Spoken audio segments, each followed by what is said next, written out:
I'm happy to introduce this talk because it's always one of my favorites, and because I'm introducing it, I actually get to see it for once. So, it's opening ceremonies and the badge talk, and it's got Lost Boy and the Dark Tangent, and when the Dark Tangent shows up, he'll show up, but for now, here's Lost.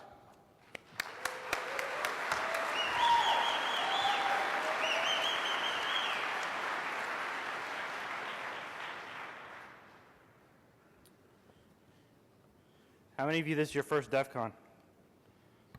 Wow. Welcome. How many of you are here from out of the country? Wow. Thank you for coming. Give them a hand for traveling this far.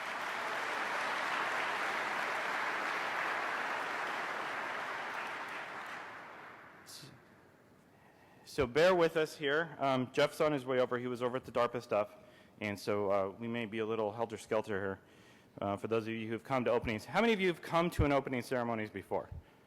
And you still came back to an opening ceremonies talk, huh? So I'm going to do something a little different this year. For those of you who don't know, I am Ryan Clark, the Lost Boy, 1057, whatever you want to call me. But I would like to start with a solemn moment, a letter of apology. Bear with me. First, an open letter of apology. To those who start working long before DEF CON starts, as it is generally frowned upon, on the badge challenge, I'm sorry. I'm sorry for the misdirection. I'm especially sorry to those who go to the trouble of automating, pulling down all of the index files from my servers. I'm especially sorry for the cron job that may have been started, that appended random text and or certain strings to different files that may change the pull-down fingerprints that you were doing on the pages. I'm sorry for the extra bandwidth the day that I decided to make that run every minute. I'm sorry for ruining the hash comparisons you did to watch for clues and flags that may be put up over the time. I'm sorry to those who decided to search registrar information for domains that may have been registered as part of the contest. I'm sorry that I consistently used my Chinese name, Li Zhishang, and this time randomly switched to my Korean name, E.G. Sung, therefore foiling any searches for said information. I am especially sorry for when I put troll hook misdirection pages up, realizing that you weren't finding them fast enough, that your exploits were not as efficient as I believed them to be, that I then in fact changed the name on the registration back to the one that I knew you were searching for, so you would in fact find the troll page.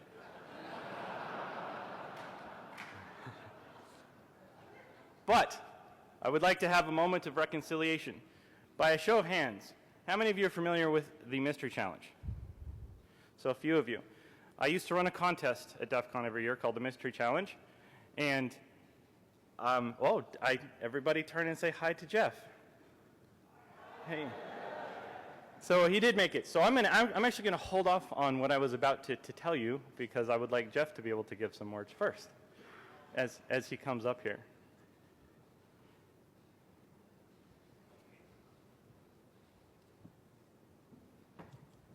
Good morning. Dark Tangent, everybody. Good morning. Woo! Sorry I'm late. What do you got?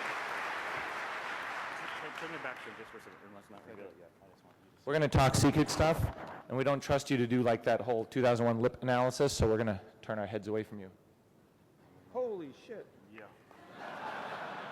Oh, that's really cool. We're going to show that thing off to you in a minute, and show you what everybody's competing for Uber badges. So when do you want to reveal that? I got a flow. You got a whole flow? Yeah, I wanted you to be able to do your thing first. Okay, yeah, so my thing is just hello and welcome, and thank you for coming to our biggest conference ever. And we have some really cool shit to show you this year. We've really grown. And for those of you, how many people here, have you already done this? How many people are new? It's a huge amount. Huge. Oh, okay, so we can totally indoctrinate you. So the theory I've always done with DEF CON is my operating sort of principle is that I try to give space to people who want to do stuff. So if you come to me and you say, I want to do a biohacking village, I say, great, that sounds really cool. What is that? And then they explain it. And if they can convince me or some other people, Like, okay, we'll give you a shot. We'll find room for you. And if other people think it's cool, it will grow. And if other people don't think it's cool, or you can't organize it, then it collapses. And through this sort of Darwinian process, we've ended up with what we've got. And so anytime you see something new, they had to kind of run through that gauntlet, and they're trying to see if their idea will survive in this community. And if you see something disappear, it's either they've gotten burned out or they're on to something new. And what I love about this community is you see people, and they'll be doing social engineering one year, car hacking the next, they'll start a contest, they'll play in a contest, and people just keep hopping around. And sometimes people come in and apologize to me, and they'll say, you know, I'm so burned out, I don't want to do this one thing anymore. And you don't have to apologize to me. This is you. This is your contest. This is your idea. It's about you. Do what you like to do. And I'm just here to try to provide a stage. So if you're not interested in that anymore, great. Find something else you're interested in. Or just go play video games. You know, re-energize yourself. Just watch talks for a year. Just do something to get your energy back. And so I just really want it to be this like boiling cauldron of randomness, right? This entropy. And I think it's been a success because we've got so many people that come each year. And so then it's just professional cat herding. And I'm not saying you guys are cats, but you're cats. And maybe this year everybody's like a Pokemon or something. But, and apparently Pokemon are easier to catch here than over at Black Hat. I'm just saying. We have a closing ceremony, and we always make a bunch of announcements, top winning teams, and this year we're going to have some particularly interesting announcements at the closing ceremonies. Oh yeah, that's right. And then, so for those of you who don't know L0sT, he is like the puzzle master for DEF CON, and he's done his own mystery challenge. He does the badge challenge that you see a lot of people competing with. He's involved in designing the Uber badges, or he designs the Uber badges. So there's a lot that he does. Well, do you want to tell the story about the software? We're going to be making an announcement we've never done before. We normally just tell you and orient you to what's going on at the con. Ask questions is one thing I always like to say. You're here to challenge the speaker. This is not meant to be sort of a passive, you receive information, active, I'm telling you the information. I really want it to be challenge the speaker. And if they're saying something you don't like or you don't agree with or you think is inaccurate, you've got to say something, right? Otherwise, you're just letting the misinformation perpetuate, and that's not cool. So just because there's a lot of you and maybe one or two speakers, that doesn't mean you have to remain quiet. You've got to get engaged. So anyway, this year, we've never announced software before, but it was such a compelling story.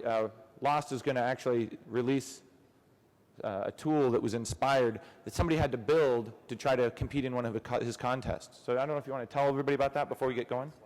Yeah, why don't you? Yeah, so as far as I know, this is the first time in an open ceremonies talk we're going to actually release a tool. And to be fair, Jeff and a lot of people tend to give me a lot of credit. There's a lot of people involved, and I'll talk about that in a minute.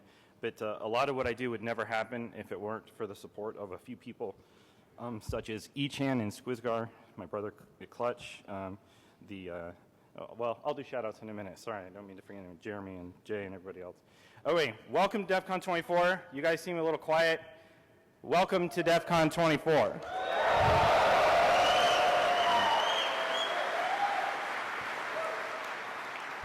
So as we started talking about when I had my open letter of apology to those who I was trolling, I'd like to finish that letter with an announcement that I didn't even tell Jeff, and he's probably going to get mad at me for saying this.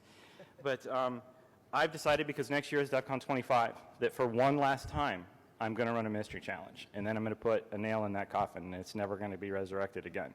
So that contest ran for 5 years. It inspired what spawned into the badge challenge. How many people here have actually competed in mystery challenge before? So a few. How many people are in the badge challenge stuff because you had read about the mystery challenge stuff? So there's a few. Mystery challenge tends to be a little more hardcore. It's a little more difficult. Badge challenge is meant to be accessible to everybody. But I'd like to tell a little story. And that story is about how the badge challenge inspired one young man to produce a tool, which we will be releasing here. Unfortunately, he is not able to be in attendance and gave me permission to release the tool vicariously in his stead. So DC-19, a guy named Kevin Hoolan, who goes by Cryptic, who plays in the Badge Challenge, he decided he was going to compete and he was going to win the next year. And he joined a team, MLF, I think that's Muppet Liberation Front, I think is what that stands for. So Kevin noticed that on the back of the DEF CON 20 badge, for those of you who don't know, if you win a black badge competition at DEF CON, you get an Uber badge, which is free entrance into DEF CON for the rest of your life.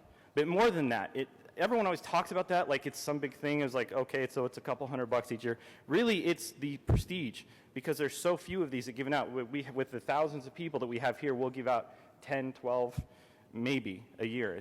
Jeff makes that decision. But I like to do a little thing on all of the Uber badges every year. I place a cryptographic challenge to see, of the Uber people who receive these badges, who takes the time to try and break the crypto that's on the back of these each year. And I get about a 50% return. On the back of the DEF CON 20 badge is what most people would know as an OTP. Who knows what an OTP is? One-time pad. By many accounts, the only unbreakable cipher, technically, if you're handling the keys correctly and everything else. However, this was not an OTP. It was what is known as a running key cipher. And the difference between an OTP and running key is the fact that the key is a chosen text. For example, like the 5th chapter of a book, or a page in a magazine, or lyrics to a song. But the reason for that is it makes passing the key easy, because I can text Jeff and I can say, oh, just go open War and Peace and turn to this page, and then there's your key. But in so doing, because your key, your encryption text and the text you're trying to send are both from the same language, you've introduced a weakness into that cipher. And so Kevin went home and he started working on a tool to attack RKC, and that method is known as cribbing. Well, cribbing on this particular text, I actually tested for that. It doesn't really work. It's a real pain in the ass, and it doesn't produce good results. But Kevin took it a step further. He was just finishing his degree, I believe his master's, and he realized it wasn't good to just crib this, so he started doing natural language processing, the stuff you might see when you do predictive text, when you're typing, spell checkers, that kind of thing. And he started using an n-gram model to calculate probabilities based on the likelihood of events. For those of you who know what that's called, it's a 5th-order Markov assumption. So if you don't know what that is, I'd suggest you look it up because it's interesting, and this is a HackerCon. So go look that up. So he took the hidden Markov chains in the Viterbi algorithm and figured out a way to, in software, do an attack against running key cipher. And it worked. That is the back of, this is the Uber badge from last year. And then that's the crypt text that was on the back of that. Now, Kevin and his guys had access to that. And here's a little side story that's fun for you. When I got on the plane to go home, Kevin happened to be on that same plane. And I was up at the front of the plane. He was sitting further back. And I saw him as we got on the plane, and he goes, I'll have that solved by the time we get to the ground.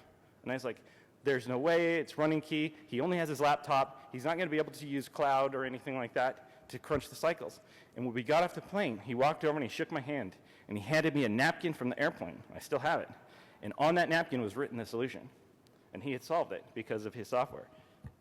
And he has now given me permission to give you guys the first attempt at taking his code and improving it, using it.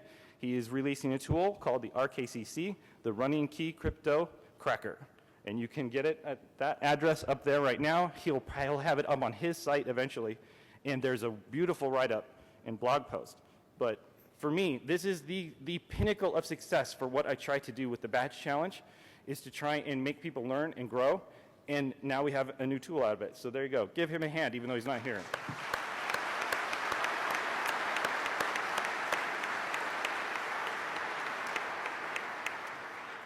Okay, so that's that bit of the story.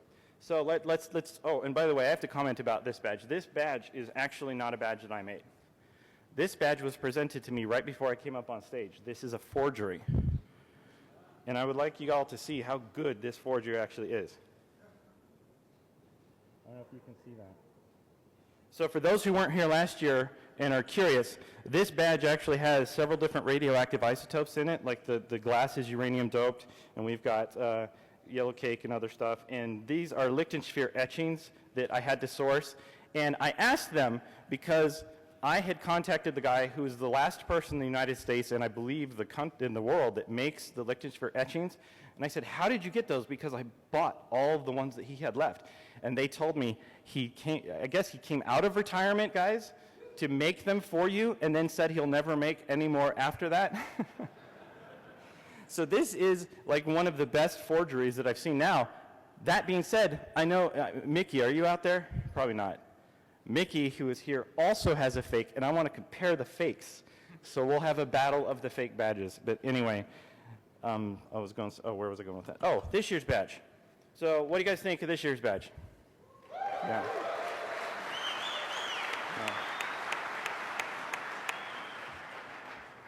So I'm just going to kill the screen for now, if that's all right. What you're wearing around your neck is the product of many, many hours of blood, sweat, and tears, and not just from me. I could not do this without everybody. The support of Jeff and Will and all the folks on the DEF CON staff, the support of Jeremy, Jay, my brother, everyone else. So for all of the badges that you guys see that are out there right now, the artwork was actually done by my wife, and who is not in attendance. And the layout, I've also worked with some people at Intel. John, are you in the audience? Are you out there? Yeah, so back there. So worked with John and some other folks. So this couldn't be done without the help of a lot of people. So please give it, just for everyone who's had a hand in the processes, please give them a hand.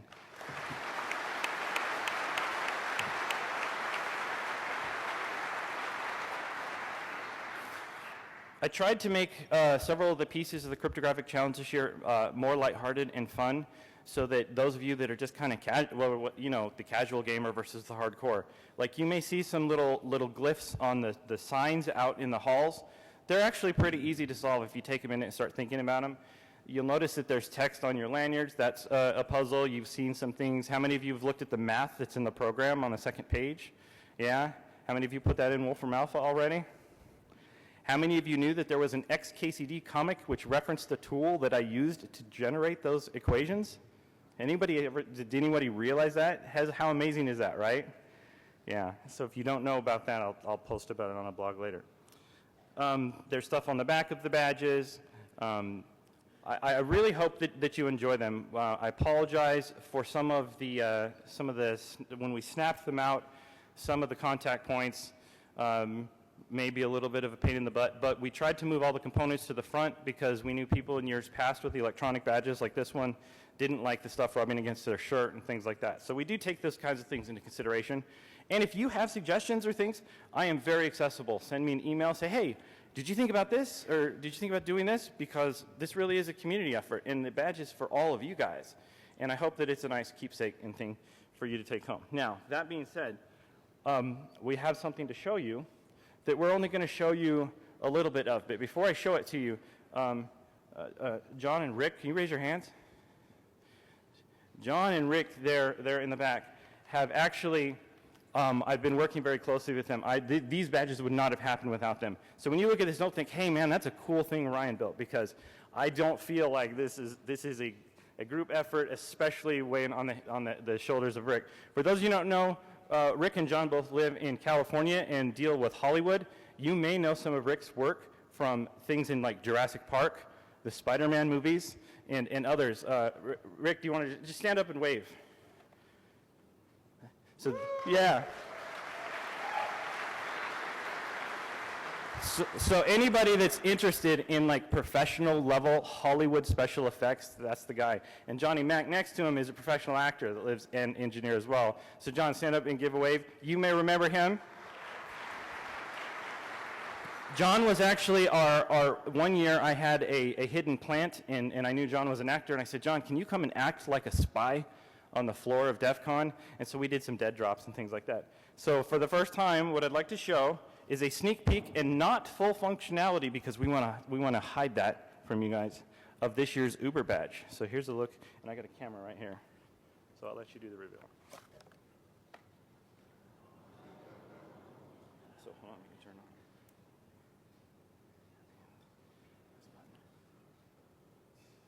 on. But wait, there's more.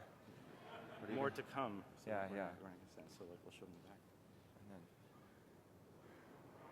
So there's some other stuff that's going on in there.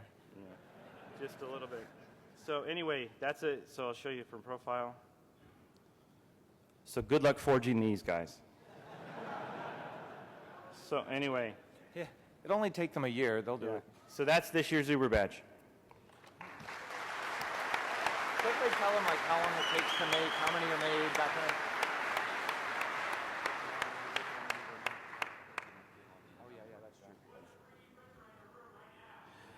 I challenge you with a 3D printer to reproduce that. And come to closing ceremonies, and there will be just a little bit extra that may have to do with those servos in the back, right there. Anyway, we hope you guys have a good conference. Thank you for coming out. I don't know if Jeff has any other things that he wants to say. Thank you all. If it wasn't for you guys and for the guys that compete and stuff, it's the community. That's the only reason I keep doing this. It's a huge chunk. It's all of my free time, basically, and I appreciate everybody. So this is what everybody who's competing in a contest this year is fighting for, is they want to wear, and this is actually a badge. There's a connection on the back, and you can wear it and be like Flavor Flav. So I want to just leave you with one thought, and this is, we say it every year, so it can sound repetitive, but that doesn't mean it's any less important. And that's just that we say you get out of DEF CON what you put into it. It really is what you make of it. And the conference has gotten so large that I always assumed that there's like a natural filtration mechanism. There's just not that many people that want to get on an airplane, go to Las Vegas in the summer, spend all that money, and at some point we'll just reach that threshold. And that's it. That's how many people are interested. And every year there's more and more conferences and InfoSec conferences and hacking conferences. And so there'll be more regional opportunities, and there'll just be less reason for you to come to Vegas. But then every year the convention grows. And so I don't know why my nose is on the screen right now.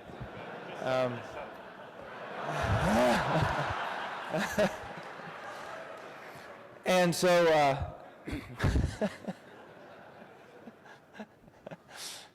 it's a very nice nose. I like it very much, but I don't want to share it with everybody. So I'm always astounded. There's like so many people coming in, and what are they getting out of it? And I try to ask people, and some people say, well, I'm only here for the people. I don't go to any talks. And other people say, I only go to talks. I'm not here for the people. Or I'm only here for the music and supporting my friends who are competing in this contest. And what I quickly found is that there's so many things going on. There's so many interests that you can never hope to understand. It's larger than a person. It's larger than a group of people. There's a lot of divergent interests, but we all have this sort of desire to learn. We all have these certain common themes. And so that's the themes I try to work on. And so we work really hard to try to figure out ways to get you kind of split into smaller groups so you can meet each other. Right? We bought 100 bean bags, and we're going to put them in the chill-out areas. And I know the bean bags are going to get stolen. Because, I mean, who wouldn't want to steal? I think we already stopped some of our staff from stealing them. So, so why would we do that? Well, okay, first of all, if you steal a beanbag and we catch you, you're probably going to get kicked out. But if you steal a beanbag and get away with it, I want pictures, right? So there's a little bit of a tension there, right? I want to see it on Twitter. I want to see these beanbags traveling the world. Actually, I don't, because you're not going to get away with stealing any, because we're going to be that good at stopping you.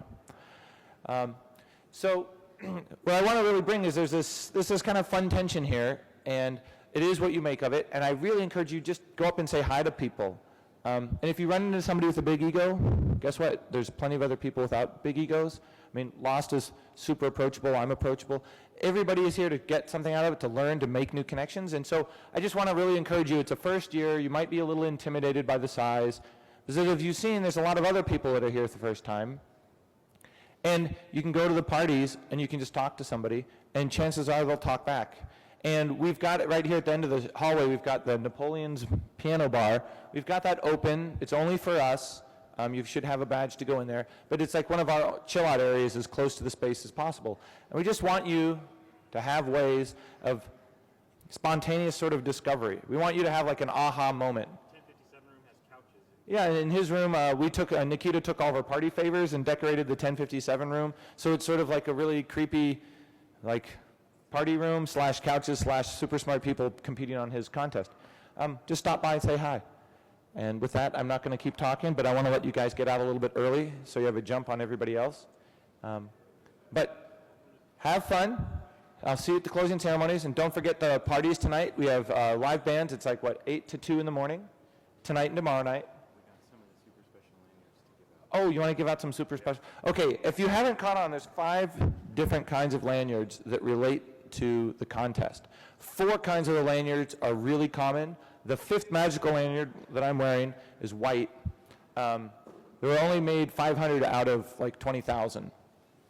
And so we have some, we're going to throw them in the audience, and then hopefully people who are competing in the contest are now going to have to hassle you, and they have a reason to talk to you. So you could be like, well, I'm not going to let you see the lanyard unless you tell me your dog's name, or some social opener that's not as awkward as that.